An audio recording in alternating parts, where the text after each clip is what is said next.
Welcome to the Learning Pines YouTube. We hope this video helps.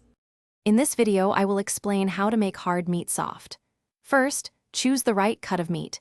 Tougher cuts with more connective tissue often benefit most from tenderizing.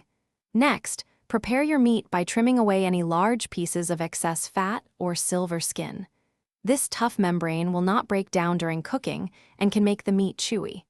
A sharp knife makes this task much easier and safer. Mechanical tenderizing is a straightforward way to improve texture. You can use a meat mallet to pound the meat to an even thickness, which helps break down muscle fibers. Aim for a thickness of about 1/2 to 1 inch for quick cooking. Alternatively, score the surface of the meat with a sharp knife, making shallow cuts in a crosshatch pattern. This method helps marinades penetrate deeper.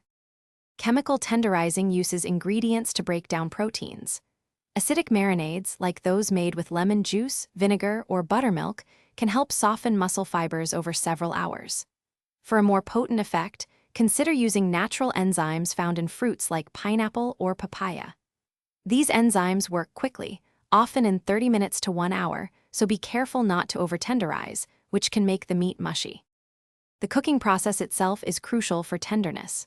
For tougher cuts, slow cooking methods like braising, stewing, or slow roasting at a low temperature, around 275 degrees Fahrenheit, are ideal.